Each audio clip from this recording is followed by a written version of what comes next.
का पाठ चल रहा है, पोथी पाठ चल रहा है। भागवत जी जीव मात्र का इस कलिकाल में यदि कोई कहे कि हमने कोई पुण्य नहीं किया, हमने कुछ साधन नहीं किया, यज्ञ नहीं किया और हमारा उद्धार हो जाए, कैसे होगा? एक ही उपाय है, जाने अनजाने में भी यदि आपने कभी भागवत सुनी होगी तो निश्चित सदगति होगी। भागवत सुनने वाले की दुर्गति नहीं होती। ये बात गीता में लिखी है, न मे भक्त्या प्रणश्यति, मेरे भक्त का कभी पतन नहीं होता। यदि भक्त का पतन हो गया तो वो पतन भक्त का नहीं भगवान का माना जाएगा। हम तो आपके आश्रित थे हैं, और पतन कैसे हो जाएगा हमारा, है ना? द्रौपदी ने जब दोनों हाथ खड़े करके कह दिए अब आप जानो, और अब साड़ी खिंचेगी, तो फिर वो लाज हमारी नहीं, लाज आपकी जाएगी, क्योंकि अब तो हम आपके आश्रित हैं। तो जो भक्त भगवान के आश्रित हो जाता है उसकी फिर पूरी योगक्षेम वहाम्यहम्, सब कुछ भगवान करते हैं, पूरा उसका सब कुछ ईश्वर करते हैं। किसके आश्रित होना है? केवल भगवान।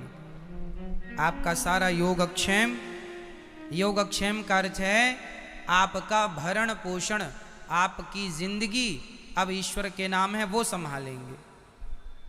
ये समर्पण है।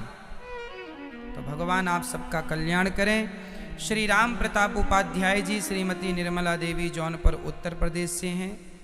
आप पर भी भगवान की पावन कृपा बनी रहे। आप भी जौनपुर उत्तर प्रदेश से आके भागवत जी की पावन गंगा में डुबकी लगाकर अपना जीवन पवित्र कर रहे हैं।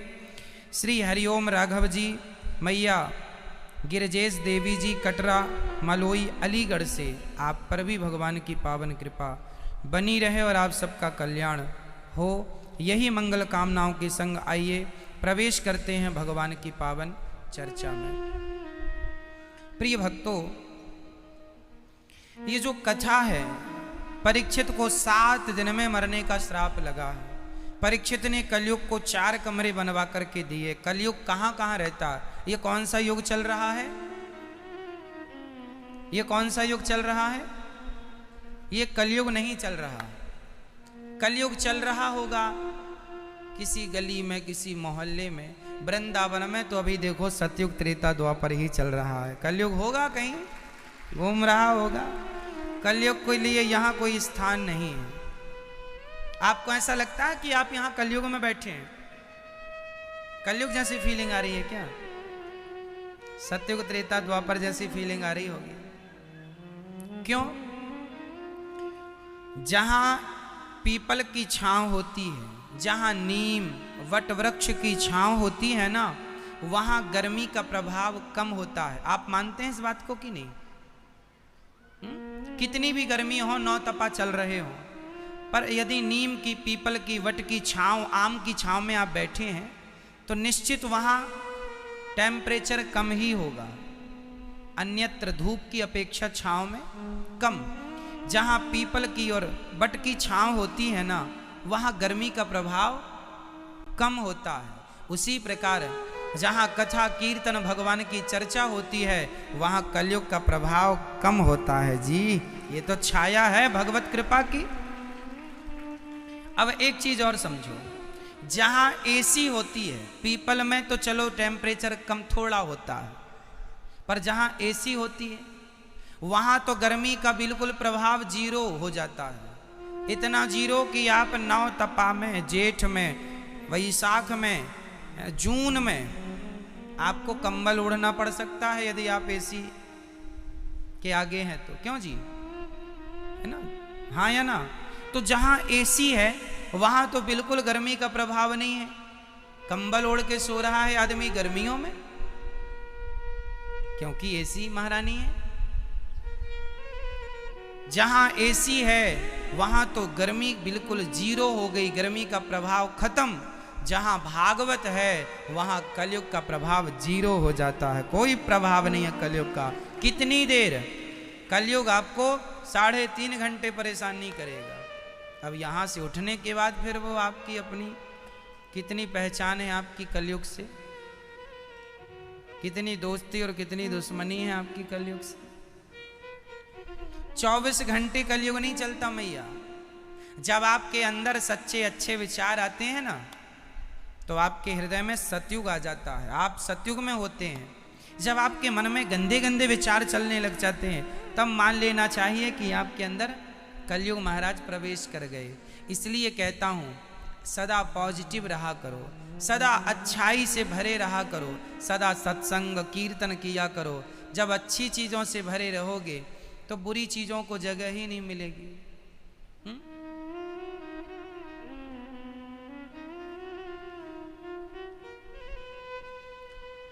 जहां अच्छाई नहीं होती वहां बुराई अपने आप पहुंच जाती है।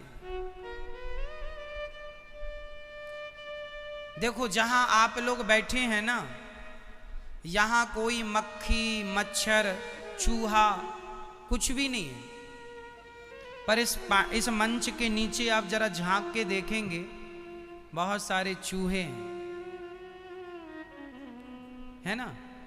जहां कोई नहीं होता वहां अपने आप चूहे अपना ठिकाना बना लेते हैं। चूहों को बुलाया नहीं गया, चूहे भाई साहब आ जाओ ये जगह है, आओ, बुलाया नहीं, बेचारे अपने से आ गए। बस कुल मिला के यही है। आप अपने घर में किसी एक कमरे को ताला बंद कर दीजिए, तो आप धूल को, आप डस्ट को बुलाएंगे नहीं, मकड़ी को बुलाएंगे नहीं, चूहों को बुलाएंगे नहीं, वो अपने आप आके डेरा जमा लेंगे। बस इसी तरह मेरी माँ, जब आपके हृदय में भगवत कृपा सवार होती है, अच्छाई बैठती है, कीर्तन कथा में दिल मन लगता है, तो बुराई कभी आती ही नहीं। जब आप अच्छाई से अपने आप को नहीं जोड़ते, तो बुराई तो अपने आप आके बैठ ही जाएगी, बुलाना थोड़ी पड़ेगा। आपका हृदय जरा खाली तो हो अच्छाई से, बुराई तो ताके बैठी है, कब आ जाए हम। इसलिए अच्छे काम सदा करते रहो, ज़्यादा नहीं, 30 मिनट 15 मिनट रोज कीर्तन करो। श्रीमन्नारायण श्रीमन्नारायण श्रीमन्नारायण चरणौ शरणं प्रपद्ये श्रीमते नारायणाय नमः। रोज भगवान का चिंतन करो, रोज भगवान की कथाएं सुनो। इसलिए हम 3.5 घंटे रोज आपको कथा सुनाते हैं कि आप कुछ ना करें, केवल टीवी चालू कर लें या फिर अपना मोबाइल चालू कर लें और कथाएं सुने मन लगा। यूट्यूब पर सुन लें कथा, यूट्यूब पर अनिरुद्धाचार्य जी डाल दें, चैनल आ जाएगा, चैनल को सब्सक्राइब भी कर लीजिए, लाल बटन होगी, क्लिक करके शेयर कर लें और सुनते रहें कथाएं, सब तक पहुंचाएं। 6 मिलियन सब्सक्राइबर्स पूरे होने जा रहे हैं। 59 लाख लोगों का परिवार यूट्यूब पर जुड़ा हुआ है। भारत की जितनी पॉपुलेशन है 135 करोड़, अब तो 40 हो गए, 140 करोड़ में लगभग 105 करोड़, 135 करोड़ की जनसंख्या मेरे देश की है।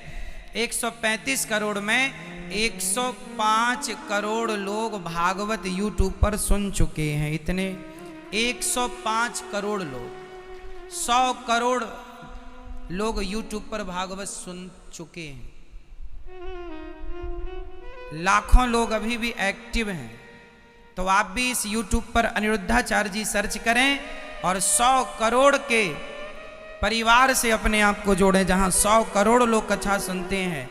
चैनल को सब्सक्राइब तो अभी केवल 59 लाख लोगों ने सब्सक्राइब किया है, आप भी कर लें जल्दी से। 6 मिलियन अर्थात 60 लाख सब्सक्राइबर्स पूरे होने जा रहे हैं। तो आप भी चैनल को सब्सक्राइब करके और जुड़े रहें एक अच्छी संगति से। आज कुसंग तो पांव पसारे हर जगह बैठा हुआ है, सत्संग तो कभी कभी कहीं कहीं मिलता है। तो आपको करना क्या है, आप अपने मोबाइल से आप गाड़ी चलाएं, आए जाएं, खाएं पिएं, कुछ भी करें, कथाएं चलने दें, कान में कुछ अच्छी चीज़ ही पड़ेगी। और यदि आपने अपने मोबाइल के द्वारा कथा ना सुनी तो फिर बुरी चीज़ें तो हैं ही ऑलरेडी सुनने के लिए, इसलिए अच्छी चीज़ें। तो कलयुग कहाँ कहाँ रहता है? 4 स्थान, द्यूतम, पानम, स्त्रियः, सूना। कलयुग का पहला ठिकाना है द्यूतम। द्यूतम बोले तो जुआ, जहां जुआ होता है वहां कलयुग। आप में से कोई जुआ तो नहीं खेलता? जुआ नहीं खेलना चाहिए। आजकल के नौजवान बच्चे बहुत जुआ खेल रहे हैं, और आजकल का जुआ खेलने का ढंग क्या है पता है? आईपीएल, क्रिकेट का जुआ खेलते हैं, है ना? इस बॉल पर छक्का लगेगा कि चौका लगेगा, इस बॉल पर ये आउट होगा या टिकेगा, इस बात पर भी जुआ खेल लेते हैं लोग। आज के इतना एडवांस जमाना आ गया है। और ये क्रिकेट का जुआ, आज तक सुना आपको कि कोई धन्ना सेठ हो गया क्रिकेट के जुए से? हमेशा लुटे हैं, बर्बाद हुए हैं। भारत में लाखों लोग ऐसे नौजवान बच्चे हैं जो क्रिकेट के जुए से तबाह हो चुके हैं, माँ बाप की सारी संपत्ति बर्बाद कर चुके हैं, केवल एक गलत संगति से, गलत लत से। इसलिए आपसे मेरी प्रार्थना है कि आप अपने बच्चों को गलत संगति से बचाएं। और क्रिकेट, आईपीएल इत्यादि, अब गर्मी सीजन चालू है, लोग आईपीएल देख रहे हैं, 2020 देख रहे हैं। 2020 जो है, आज के नौजवान बच्चों से मैं पुनः सवाल करता हूं आपसे कि आप क्रिकेट देखते हैं, बताइए आपका प्रॉफिट क्या है? क्या फायदा हो रहा है? आप अपने लिए कुछ करें। आप 4 घंटा क्रिकेट देखते हैं, क्या पा लेते हैं इन 4 घंटों में? वो 4 घंटे अपने लिए कुछ करते, अपने लिए कुछ सोचते तो आपका विकास होता। क्रिकेट देखने से आपका क्या फायदा, मुझे बताओ? जीवन में कभी भी समय को वेस्ट नहीं करना चाहिए, समय को बर्बाद नहीं करना चाहिए। समय है, इसका मतलब ये नहीं कि पड़े पड़े व्यर्थ की चीज़ें देखेंगे। अरे देखना ही है टीवी पर तो कथा सुनिए, कोई अच्छी चीज़ें देखिए, पॉजिटिविटी मिले, जहाँ से आप सुखी हों कथा सुन के, ना कि आप नकारात्मकता से भर जाएं।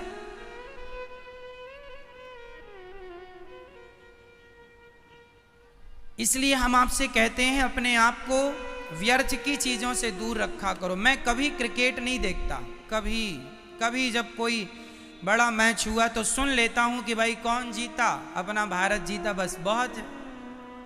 इतना सुन लेने से अपने को तसल्ली मिल जाती है, बाकी देखने में समय बर्बाद नहीं करते। इतना समय हमारे पास नहीं है कि हम 4 घंटा आपको क्रिकेट के लिए दें। 4 घंटे कितने के हैं बताइए? 4 घंटे की कीमत क्या है मेरे नौजवान भाइयों, आप बताओ। 4 घंटे की क्या वैल्यू है बताइए? 4 घंटे में क्या हो सकता है? बिल गेट्स का नाम सुना है? बिल गेट्स 4 घंटे में 4000 करोड़ रुपए कमाने की ताकत रखता है। 4 घंटे में ओनली। 4 घंटे में कितना कमा सकता है वो? 4000 करोड़, ओनली 4 घंटे में।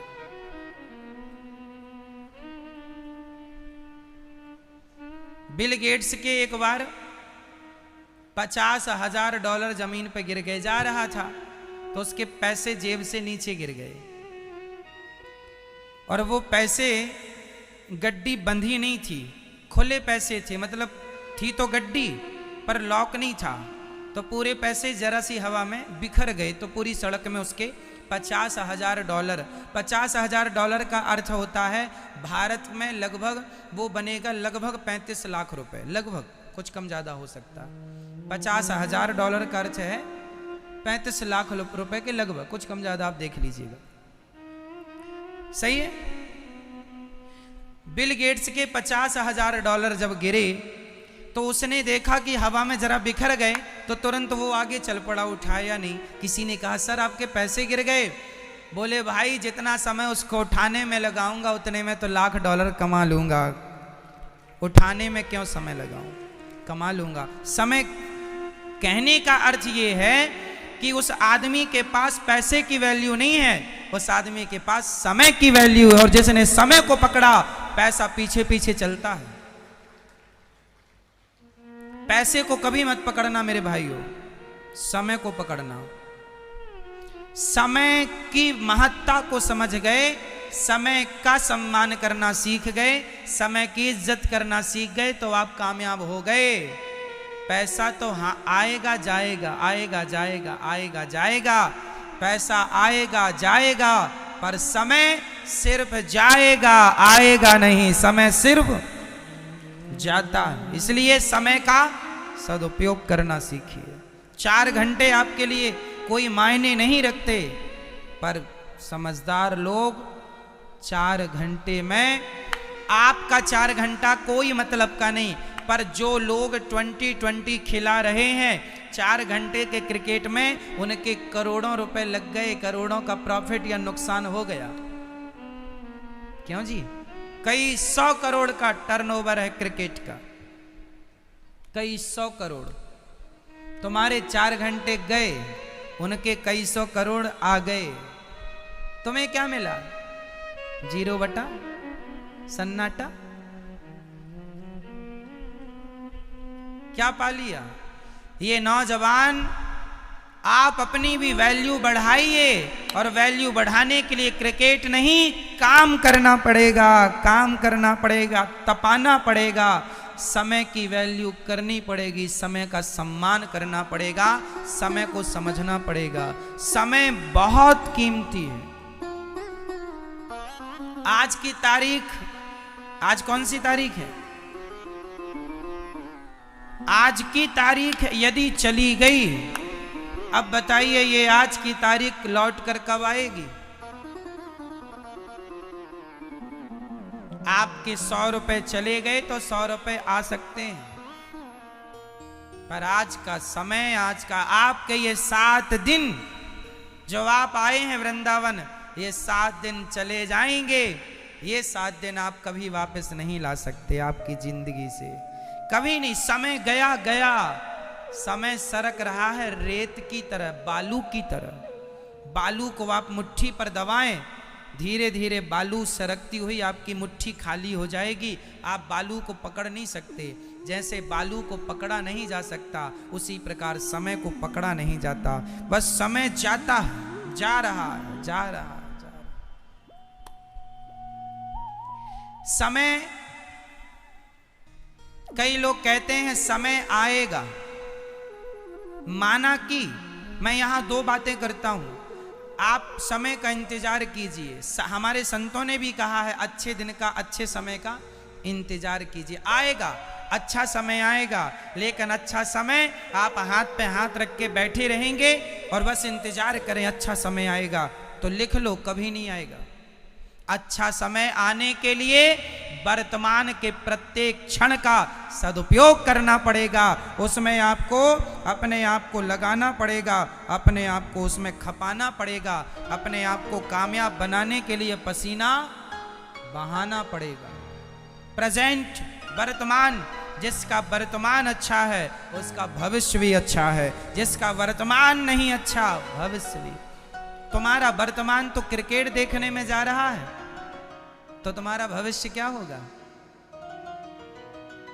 भविष्य की प्लानिंग कल से नहीं, आज से नहीं, अभी से करो। कामयाब होना है तो की बातें हैं, और खटिया ही तुम्हें तोड़ना है तो तुम अच्छे हो खटिया तोड़ने के लिए। क्यों? कामयाब बनना है तो की हम बातें कह रहे हैं, नहीं तो खटिया तो तोड़ ही रहे हो। क्रिकेट तो चल ही रहा, कहां गया? हर साल आएगा।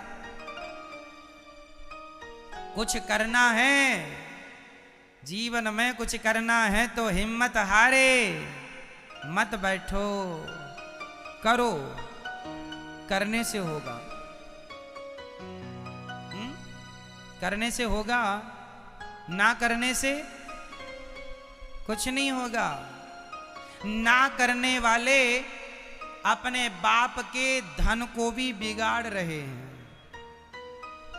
बाप ने जो प्रॉपर्टी छोड़ दी, जो जमीन जायदाद छोड़ दी, अकर्मण्य बेटा वो भी बेच रहे हैं अपने बाप की संपत्ति को। समझाओ कोई कि बना नहीं सकते तो जो बची है उसे बिगाड़ो तो मत।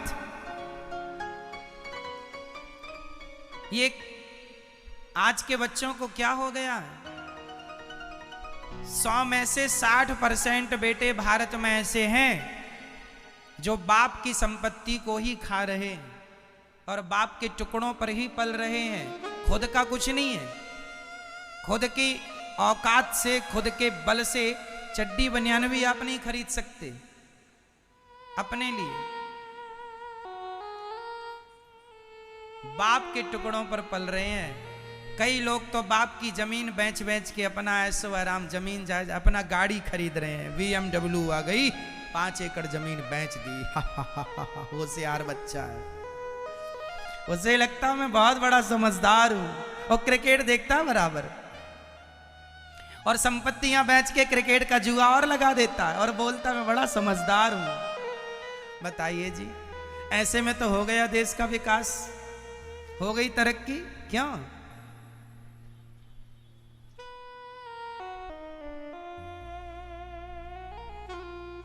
क्या बताएं, हमारे देश का ये नौजवान यदि अपने समय का सदुपयोग करने लग जाए तो वो दिन दूर नहीं जब हम अमेरिका जापान को पीछे छोड़ सकते हैं। यदि आपके अंदर योग्यता है तो हम भारतीय अमेरिका और जापान को पीछे छोड़ सकते हैं। आर्थिक जो अर्थ है ना, अर्थ हमारे पास अमेरिका से कम है, जबकि हमारे पास ज्यादा होना चाहिए। वहां के लोग कर्मठ हैं, हमारे यहाँ अकर्मण्य ज्यादा है।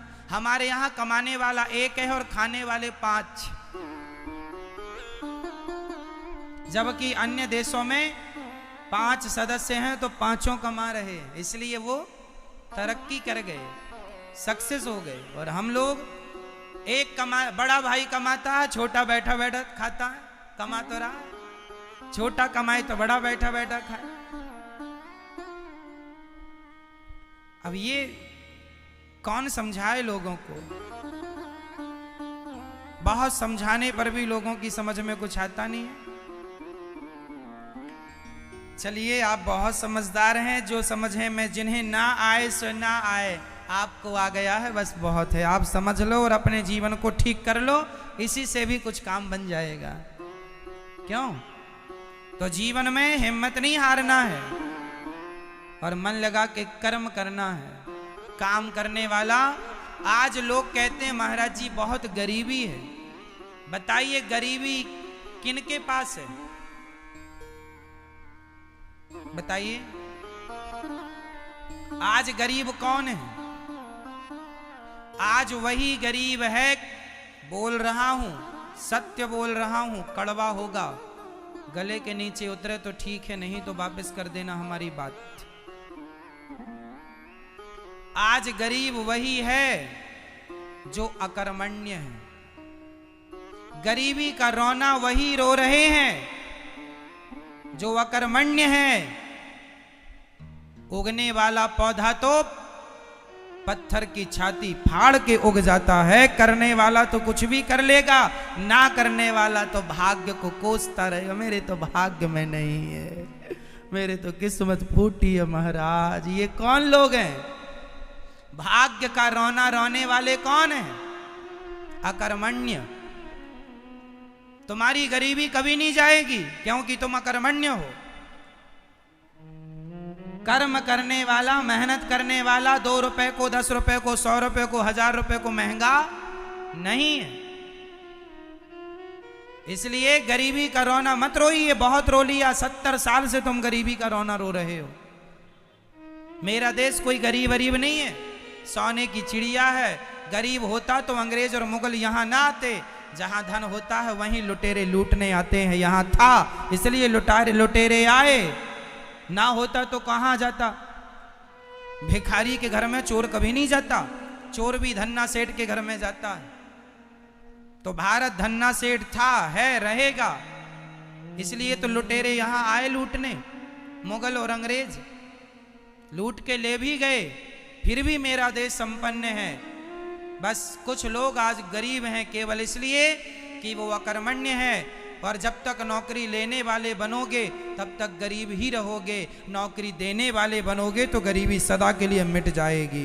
नौकरी लेने वाला सदा गरीब रहेगा, लिख के रखो। नौकरी देने वाला ही अमीर हो सकता है। इसलिए लेने वाले नहीं, देने वाले बनो। नौकरियां हमें देनी है, देना है। आप अपनी बुद्धि लगाओ, पढ़े लिखे हो, इतनी सारी डिग्रियां हैं आपके पास, जवान हो। भारत की माटी तो अद्भुत माटी है। यहां तो आर्यभट्ट जैसे लोग पैदा होते हैं।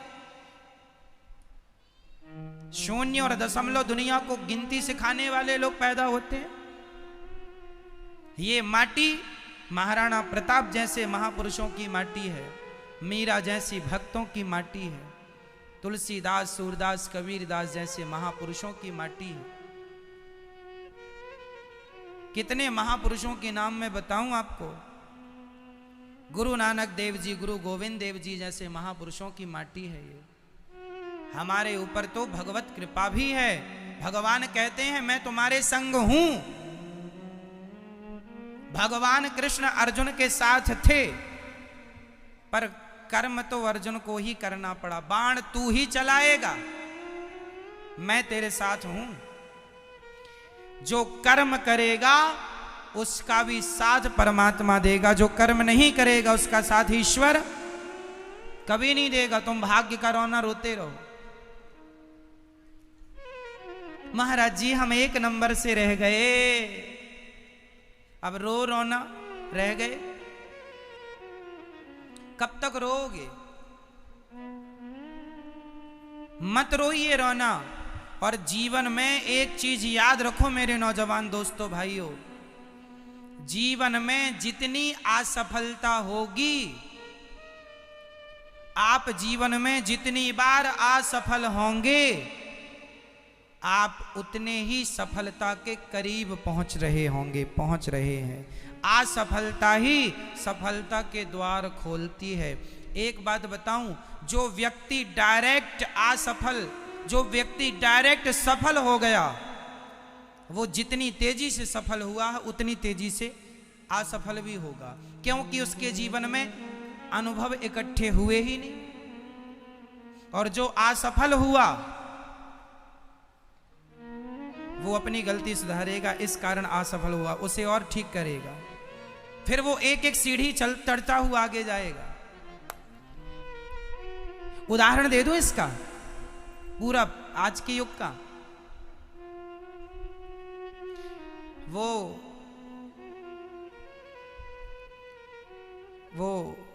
2 लोगों के नाम बताऊंगा, नाम मुझे पता नहीं, आपसे पूछ रहा हूं मैं। वो एक महिला पहले ट्रेन में गाती थी, फिर वो फिल्मों में एक बार गाने आई थी। क्या नाम था उस महिला का? रानू मंडल। रानू मंडल को आप सबने सुना है, जानते हैं। मैं एक प्रेजेंट की कथा दे रहा हूं आपको। रानू मंडल पहले ट्रेन में गाया करती थी और 2-2 रुपए मांगा करती थी। उसके गाने की किसी ने वीडियो बनाई, फिल्मी दुनिया तक पहुंची, स्टारों ने बुलाया, उसका खूब सम्मान किया, आदर किया, और वो रातों रात स्टार बन गई, रातों रात सक्सेस हो गई। सक्सेस हो तो गई, रातों रात सफल हो तो गई, लेकिन जितनी तेजी से ऊपर गई उतनी तेजी से नीचे आई। क्यों? क्योंकि इसने कभी जीवन में असफलता का मुंह नहीं देखा। असफलता की सीढ़ियों को चढ़ता हुआ जो ऊपर जाता है वो ऊपर ही रहता है, वो नीचे नहीं आता, क्योंकि अनुभव है कि असफलता ऐसे मिलेगी, इसलिए गलती नहीं करना। उसने वो गलतियां कर दी वहां जाकर के, टॉप में जाकर के। वो अपने सुर संभाल ना पाई, वो अपनी ताल संभाल ना पाई, वो अपना नाम, वो अपनी इज्जत ना संभली। धन भी जल्दी संभलता नहीं है। आपको 1 करोड़ रुपए मिल जाएं, आप पागल हो जाएंगे, क्या करूं इसका, हैंग हो जाएंगे।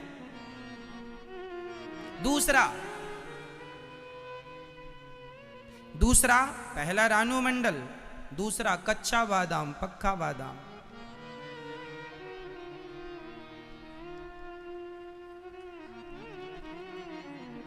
जितनी तेजी से ऊपर गए, जहां की तहां आ गए।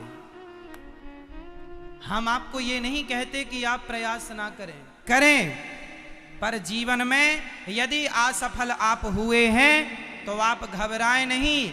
असफल आप हुए हैं, आप परेशान बिल्कुल ना होएं। आपकी असफलता ही आपकी सीढ़ी है सफल होने तक, आपको वहां तक पहुंचाएगी यह सफल। इसलिए धीरे धीरे कामयाब, जो व्यक्ति धीरे धीरे कामयाब होगा वो सदा कामयाब रहेगा। जो एकदम से कामयाब हो जाएगा, समझ रहे हैं? ऐसे कितने उदाहरण आपको मैं बता दूं कि जिन्होंने रातों रात नाम कमा लिया, इज्जत कमा ली, लेकिन टिकी नहीं। और याद रखना, नाम कमा लेना, इज्जत कमा लेना, पैसा कमा लेना बड़ी बात नहीं है। सदा उस नाम इज्जत को बनाए रखना बहुत बड़ी बात है। धन कमा लेना बड़ी बात नहीं है दोस्तों, भाइयों, उस धन को मेंटेन करना बड़ी बात है। लग्जरी जिंदगी जीना बड़ी बात नहीं है, उस लग्जरी स्टाइल को बनाए रहना बड़ी बात, मेंटेन करना, उस लेवल को मेंटेन करना बड़ी बात है। और ये कब आएगा? आपकी मेहनत से। आपके सफल और असफलता के बीच में जो चुनौतियां हैं आपके सामने, उनसे आप सीखते चले जाएंगे। कुछ ज्ञान ना समय के पहले नहीं आता, कुछ ज्ञान समय के एक गुरु सिखाता है और एक समय सिखाता है। फर्क इतना है, गुरु सिखाकर इम्तिहान लेता है और समय इम्तिहान लेकर सिखाता है, बस इतना ही अंतर। समय तुम्हें मौका नहीं देगा। आप गाड़ी चला रहे हैं सड़क में और आपने जरा सी लापरवाही की तो वो रास्ता, वो गाड़ी आपको संभलने का अवसर नहीं देगी। वहां तो आर पार की बात होगी। यदि आप लापरवाह हैं तो वहां कोई चांस नहीं है। गुरु के सामने गलती करोगे तो गुरु समझाएगा, चल ये गलती सही कर। पर रास्ते में, सड़क में गाड़ी चलाने में गलती की तो वहां केवल डिसीजन होगा, निर्णय होगा, वहां पर सिखाया नहीं जाएगा। क्यों जी? सही है।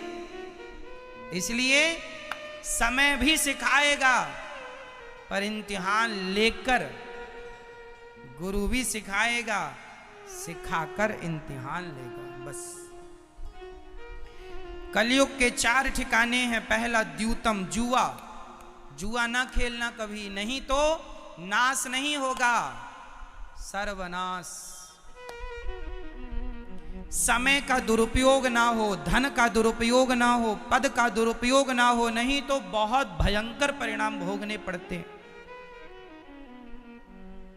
समझ रहे हैं ना मेरी मां? समझिएगा। आजकल ज्यादा कमा कमा के जो माँ बाप रख देते हैं ना, ज्यादा कमा कमा के रखने वालों की संतानें ज्यादा बिगड़ती हैं। बच्चों को लगता है बाप के पास है, हमें करने की क्या जरूरत, हमारे पास कोई प्रॉपर्टी की कमी थोड़ी है, मौज करेंगे।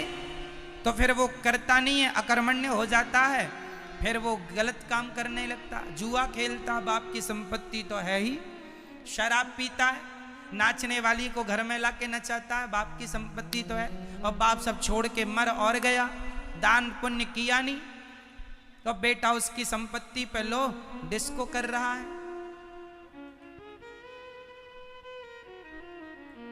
इसलिए बच्चों को धन मत दो, बच्चों को टैलेंट दो, योग्यता दो। यदि बल दोगे, योग्यता दोगे, संस्कार दोगे तो बहुत कुछ कमा के खाएगा, बहुत कुछ करेगा। और यदि धन दोगे बिगड़ जाएगा। एक बहुत बड़े व्यक्ति का मैंने उसकी हिस्ट्री पढ़ी, उसके बारे में, उसके पास लगभग 20,000 करोड़ की प्रॉपर्टी थी, बहुत बड़ा कारोबारी बिजनेसमैन था, पर उसने पूरी संपत्ति गवर्नमेंट को दान कर दी। लोगों ने कहा आपका तो एक बेटा है, बेटे को आपने कुछ नहीं दिया। उसने कहा जिस टैलेंट से, जिस योग्यता से, जिस काबिलियत से मैंने प्रॉपर्टी बनाई, धन कमाया, वो टैलेंट बच्चे को दे दिया है। वो टैलेंट देने के बाद अब वो चाहे तो 1000 करोड़ की 50,000 करोड़ की संपत्ति बनाए, बन सकती है, क्योंकि वो टैलेंट ही ऐसा है। टैलेंट दिया है, धन देने की जरूरत नहीं। धन दूंगा कुछ नहीं करेगा ये, इसलिए टैलेंट देना, योग्यता देनी है। बच्चों को 1-1 रुपए की वैल्यू समझाया करो मेरी माँ। 1 रुपए, आजकल बच्चों को ये नहीं पता होता 100 रुपए कैसे आते हैं। उसको तो लगता बाप से कहेंगे पापा 1000 रुपए दो, तुरंत जेब से निकाल के दे देंगे। उसे ये नहीं पता कि 1000 रुपए कमाने में पसीना कितना बहाना पड़ता है। और यही बच्चे फिर पैसे की वैल्यू ना समझ के गलत रास्तों पर जाते हैं। मेहनत का पैसा होगा आदमी समझ के खर्च करेगा, फोकट का होगा तो ऐसे ही उड़ा देगा। हाँ या ना? आप लोग कमाते हैं कुछ के नहीं, कि बाप के टुकड़ों पे पल रहे हैं? क्यों? अपना कमाया करो, अपना खाया करो। बाप की रोटियां भी नहीं खानी चाहिए। अब बड़े हो गए हो, समझदार हो गए हो, 25 साल का हो गया छोरा, अब अपने से कमाओ, खाओ। हम 17 साल की 16 साल, जब 16 साल के थे तब आखिरी बार हमने अपने पिता से कुछ पैसे मांगे थे। 16 साल में मेला देखने के जाना था तो मांगे थे 5 रुपए, दिया था 2 रुपए पिताजी ने। 2016 में नहीं, सॉरी 2016 में नहीं, जब हम 16 साल के थे, जब हम 16 वर्ष के थे तब की ये बात है। तो आज से घटा दीजिए आप, लगभग 15 साल घटा दीजिए, है ना। हमने पिताजी से 16 साल की, 15-16 साल की आयु रही होगी, गांव में मेला लगा था, मांगे थे 5 रुपए दीजिए, झूला झूलना है, 5 रुपए नहीं 2 रुपए पकड़ा दिया। बस वो मेरा 2 रुपए आखिरी था पिताजी से मांगना 16 साल की उम्र के बाद। उसके बाद आज तक मैंने अपने पिताजी से 1 रुपए नहीं लिया। जो बना है सेवा करता हूं बस। जीवन में आपको सेल्फ डिपेंड बनना पड़ेगा। बाप के टुकड़े कब तक चबाओगे, कब खाओगे, कब तक खाओगे? पिता की संपत्ति, पिता से कहो आप अपना दान पुण्य करो। हम में बाल बल होगा, हमारी भुजाओं में, हमारी नाड़ियों में, नसों में कोई पानी थोड़ी भरा है, खून भरा ईश्वर ने बनाया बलशाली। टैलेंट होगा, योग्यता होगी तो हम करेंगे, खाएंगे। अकर्मण्य होता है आदमी तो सब होने के बाद भी भीख ही मांगता है, और कर्मशाली होता है, कर्मठ होता है तो कुछ ना होने पर भी बहुत कुछ कर लेता है।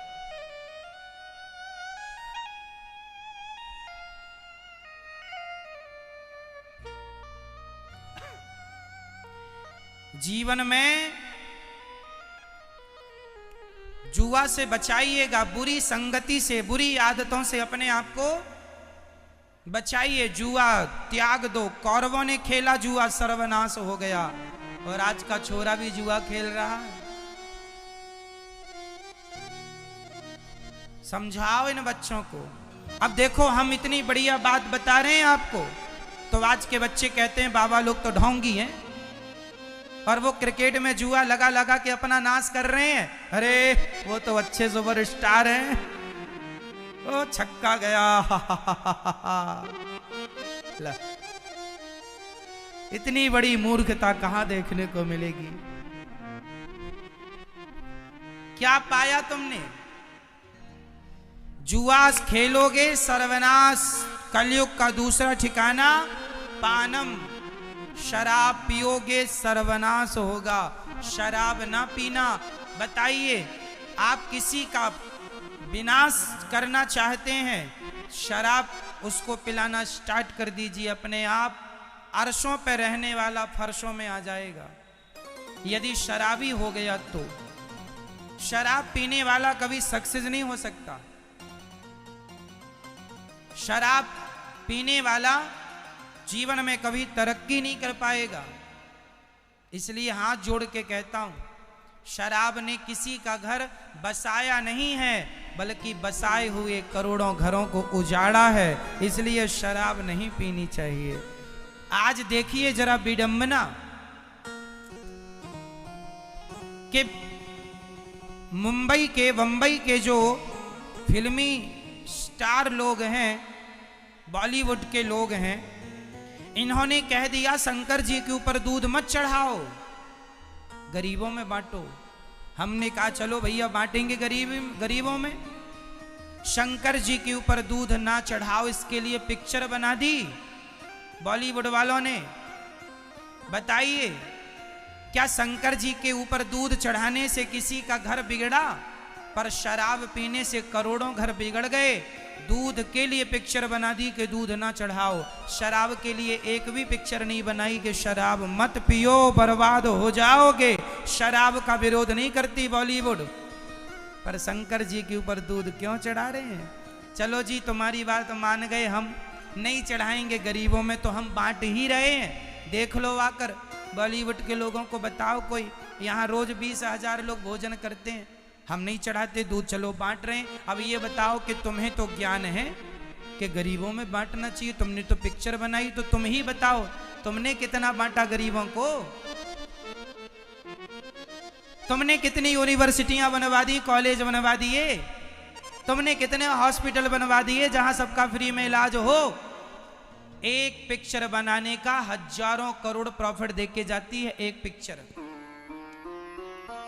ओ माई गॉड पिक्चर बनाई जिसमें ये बताया शंकर जी के ऊपर दूध नहीं चढ़ाना चाहिए। ओ माई गॉड की कमाई कितनी हुई?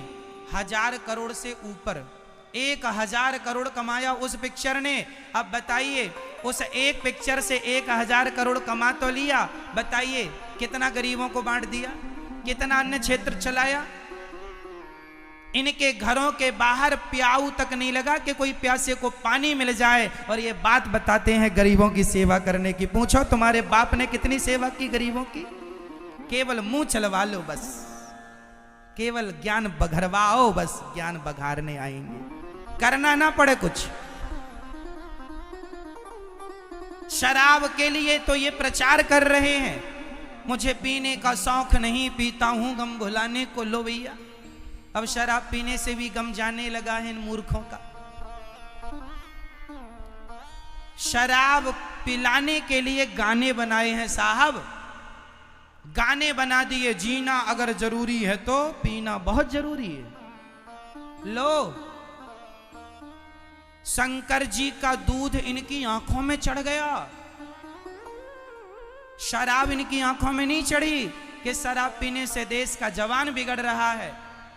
नहीं जी, शराब के खिलाफ एक पिक्चर बनाई हो तो बताओ, भगवान के खिलाफ तो ओ माई गॉड बना दी, तो बताइए भगवान को दूध चढ़ाना ज्यादा हानिकारक है या शराब पीना ज्यादा हानिकारक है? इन मूर्खों से कोई तो सवाल कर लो भैया, कोई तो करो रे, क्या बताएं हम आपको। और ये नौजवान फिर भी हम लोगों को कहता है बाबा लोग पाखंडी हैं। लो भैया हम तुम्हें ज्ञान दे रहे हैं सही, वो हम पाखंडी हो गए, और वो तुम्हें गलत ज्ञान दे रहे हैं, शराबी बना रहे हैं, खुलेआम गुटखे का प्रचार कर रहे हैं, दाने दाने में केसर का दम, खुलेआम गुटखा बेच रहे हैं। वो सुपर डुपर स्टार हो गए गुटखा बेच के, शराब बेच के, और हम सही रास्ता बता रहे हैं तो हम पाखंडी हैं। वाह, अच्छा जजमेंट है आपका, अच्छा निर्णय कर लेते हो।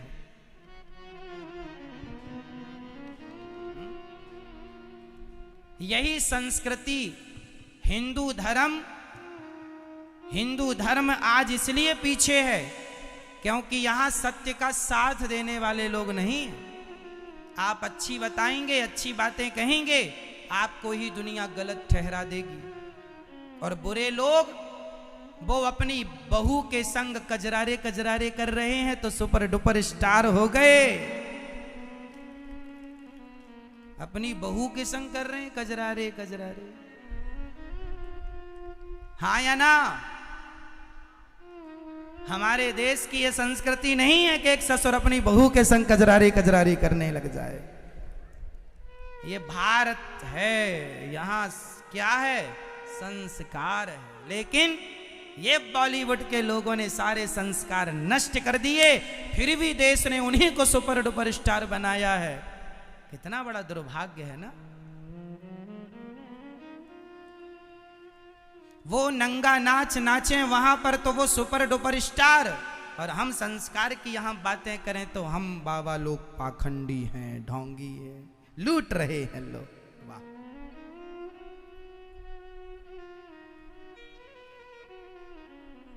क्या बताएं हम, बड़ी विडंबना है। खुद की औलादें, इन्होंने एक पिक्चर बना दी संतों को बदनाम करने के लिए। इनकी खुद की हिस्ट्री निकाली जाए तो ये कैसे हैं सुन लो, इनकी भी हम निकाल के लाए हैं आपके लिए।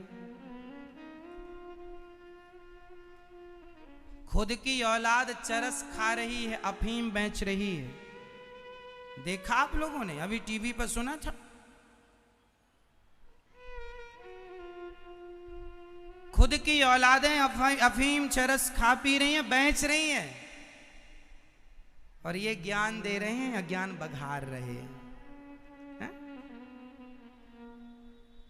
इनका जरा इतिहास उठाकर देखना कि इनका चरित्र कैसा है, कैरेक्टर कैसा है। इनके चरित्र कितने अच्छे हैं। अब क्या क्या बताएं हम आपको। कुल मिला के ये कहो कि आप अपने बच्चों को यदि इन बॉलीवुड के लोगों से बचा के रखोगे तो संस्कार बनेंगे, नहीं तो ये संस्कार बिगाड़ने के लिए बैठे ही हैं। ये बैठे इसलिए आज ऐसी पिक्चरें बनती हैं कि आप अपनी बेटी के संग नहीं देख सकते। एक माँ अपने जवान बेटे के संग आज की पिक्चरें नहीं देख सकती, और ये कह रहे हैं शंकर जी को दूध क्यों चढ़ा रहे हो, गरीबों में बांटो। तो भाई साहब हम तो बांट रहे हैं, आप बताओ आप कितना बांट रहे हैं, आपका हिसाब दो।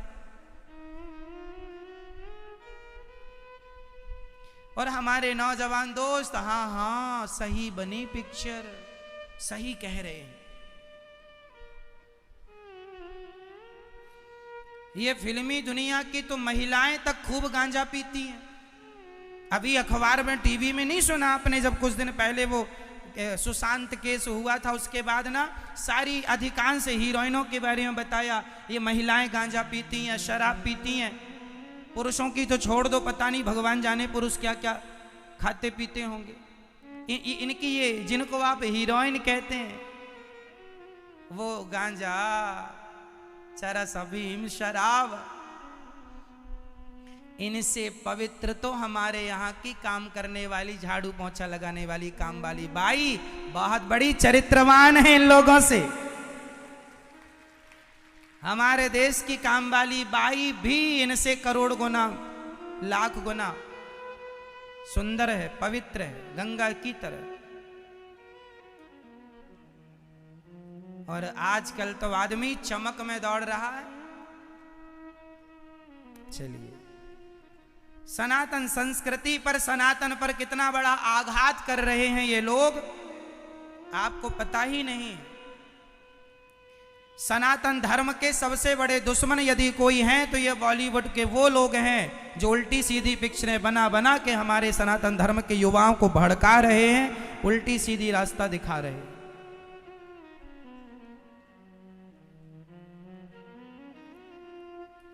सुखदेव भगवान कहते हैं कलयुग का दूसरा ठिकाना शराब, इसलिए शराब ना पीजिएगा कभी। द्यूतम पानम स्त्रिया, कलयुग का तीसरा ठिकाना चरित्रहीनता है, इसलिए चरित्र का विशेष ख्याल रखिएगा। चौथा है मांस। आप में से कितने लोग अंडा मुर्गी खाते हैं? खाते हैं अंडा? भैया खाती हो? मुर्गी कौन खाता है? अंडा मुर्गी ना खाया करो मेरी माँ। भगवान ने खाने के लिए सुंदर सुंदर दाल चावल सब्जी रोटी दे रखी है, अच्छी अच्छी चीजें दे रखी हैं, खाने के लिए वो खाया करो। 56 भोग खाया करो। अपने स्वाद के लिए किसी की हत्या कर देना, बताइए क्या ये इंसानियत है? यही धर्म है क्या? इसलिए अपने स्वाद के लिए एक मरी हुई मछली को क्या हम जीवित कर सकते हैं? जब मरी हुई को हम जिंदा नहीं कर सकते तो जिंदा को मारने का अधिकार हमें किसने दिया? इसलिए कदापि ये पाप ना करें, ये दंड हमें भोगना पड़ेगा। शुद्ध शाकाहार करें, अच्छे काम करें, अपने देश के लिए काम करें, है ना, जोड़ने का काम करें समाज को, देश को। तोड़ने का काम आपसे ना हो। हम जीव मात्र की रक्षा करें, हम भक्षक ना बने। ये पशु पक्षी भी हमारे ही तो हैं, ये चींटियां हमारी हैं, ये मछलियां हमारी हैं। क्यों अपने स्वाद के लिए मारे? सबके अपने अपने तर्क होते हैं साहब, इसलिए हम तो बस आपसे कहेंगे गलत रास्ता ना चुनिए, दंड मिलना है। जैसा करोगे वैसा भरोगे। आप किसी को मारोगे तो आप भी उसी की तरह फिर मरोगे। ईश्वर के घर देर है। सुखदेव भगवान कहते हैं वरीयाने सते प्रश्न क्रतो लोकहितं नृप आत्मवित् सम्मतः पुंसां श्रोतव्या दिशु यः परः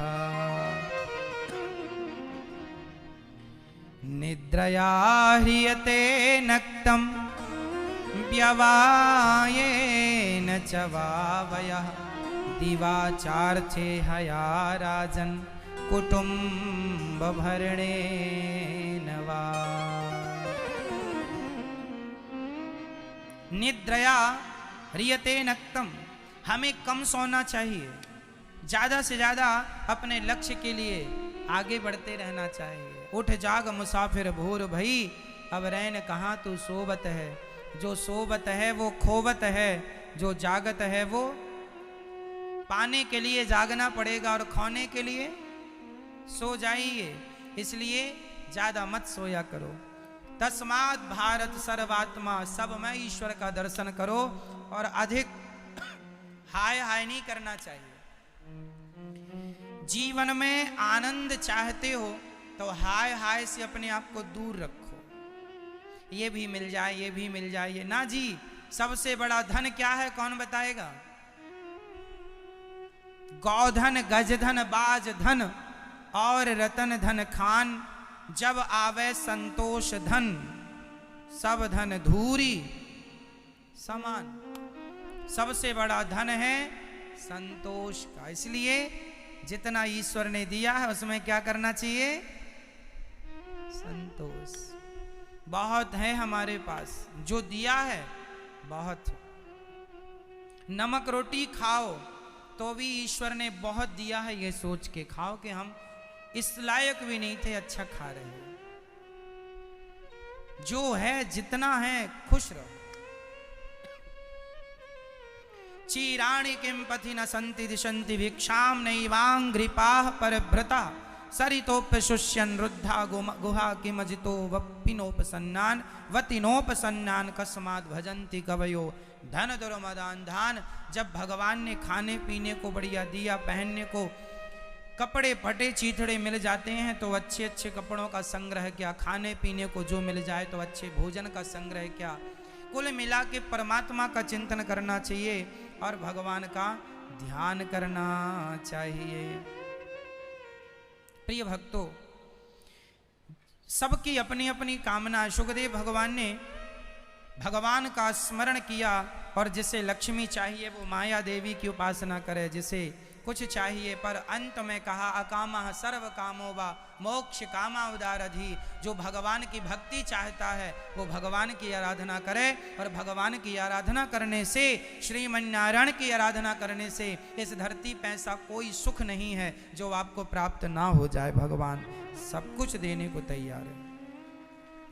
सुखदेव भगवान ने नमः परस्मै पुरुषाय भूयसे सदुद्भवस्थान निरोध लीलया गृहीत शक्ति त्रतयाय देहिना मंतर्भवायानुपलक्ष्य वर्तमने।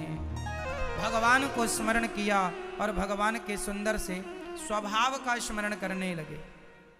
भगवान श्रीमन नारायण ने ब्रह्मा जी को प्रकट किया और ब्रह्मा जी ने चतुश्लोकी भागवत भगवान नारायण ने सुनाई। अहमेवासमेवाग्रे नान्यद यद सदसत परम पश्चादहम यदे तच्च यो वसिष्येत सोस में हम। इस धरती पर जब कुछ नहीं था तब भगवान श्रीमन नारायण थे। जब सब कुछ है तो भी भगवान है, जब कुछ नहीं रहेगा तो भी एक ईश्वर रहेगा। बताइए इस धरती पर आपके हमारे सबके रूप में कौन है? एक ही सत्ता है, केवल कृष्ण। आभूषण बनने के पहले सोना क्या था बताइए? जब सोने की चूड़ी नहीं थी, जब सोने की बाली नहीं थी, सोने का हार नहीं था, तब ये सोने का हार जब नहीं था तो क्या था? तो सोना ही था। सोना ही सोने का हार बन गया, सोना ही सोने की चूड़ी बन गई। चूड़ी के पहले भी सोना था और आप चूड़ी को भट्टी में डाल दो तो चूड़ी खत्म हो जाएगी पर सोना खत्म नहीं होगा, क्योंकि सोना ही सत्य है। उसी तरह जब कुछ नहीं था संसार में, एकमात्र श्री कृष्ण थे, एकमात्र भगवान नारायण थे। जब सब कुछ है तो भी नारायण, चूड़ी है तो भी सोना है और चूड़ी नहीं रहेगी तो भी सोना रहेगा। घड़ा है तो भी मिट्टी है और घड़ा टूट जाएगा तो घड़ा टूटेगा, मिट्टी नहीं टूटेगी। संसार बिगड़ेगा, भगवान नहीं बिगड़ता, क्योंकि भगवान तो घड़े की माटी की तरह। संसार बनता बिगड़ता रहता पर परमात्मा तो एक है, वो बिगड़ता नहीं है। तो ईश्वर सत्य है।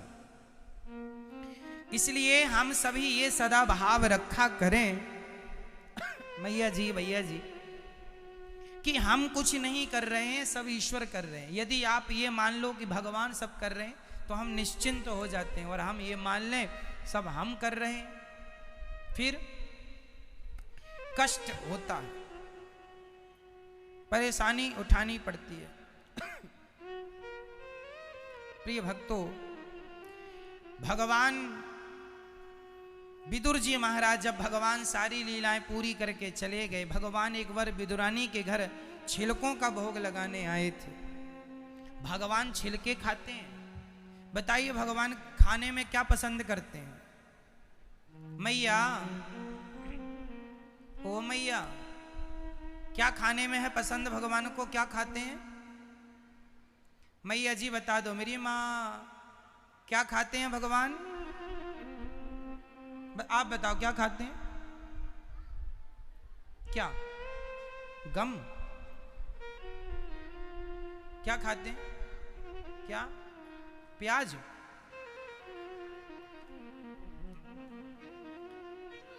भगवान क्या खाते हैं?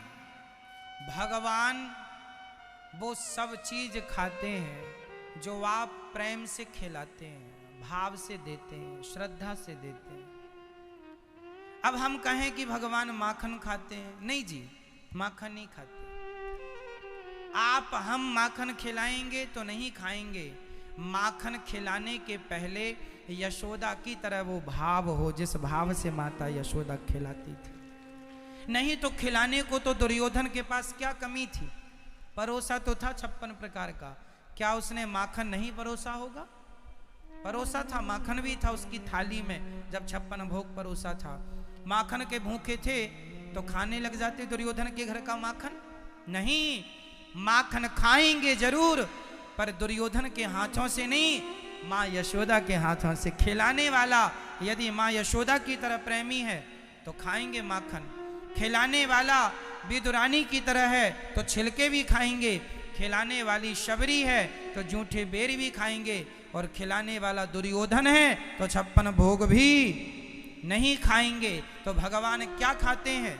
जो खिलाओ सब खाएंगे, पर खिलाने के पहले आपके हृदय में विदुरानी जैसा, सबरी जैसा, माँ यशोदा जैसा भाव हो, प्रेम हो तो ग्रहण है, वरना ग्रहण नहीं है।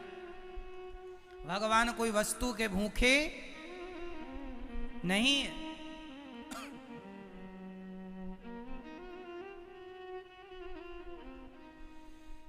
कुल मिला के भक्तों, आज भगवान विदुरानी के घर गए, दुर्योधन की मेवा त्यागी, साग विदुर घर खाई, सबसे ऊंची प्रेम सगाई।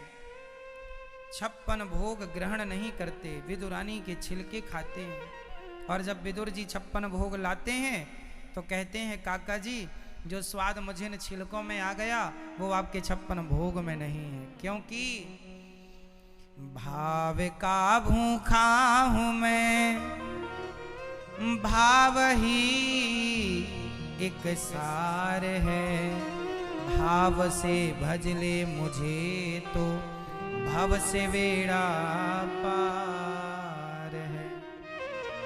मैं भाव का भूखा हूं, मैं वस्तु का भूखा नहीं हूं। वस्तु की चाहत नहीं है हमें तो भाव की चाहत है। इसलिए सच्चा प्रेम करना सीखो मेरी माँ। भगवान प्रेम के भूखे हैं, राम ही केवल प्रेम प्यारा, जान ले ये जो जान निहारा। भगवान तुम्हारे ताम झाम से नहीं मिलेंगे, सच्चे प्रेम से मिलेंगे। इसलिए सच्चा प्रेम करना सीखो। भगवान जब चले गए, विदुर जी मैत्रेय जी से कहते हैं कि बताइए भगवान सृष्टि क्यों करते हैं? बोले भगवान अपने आनंद के लिए सृष्टि रचते,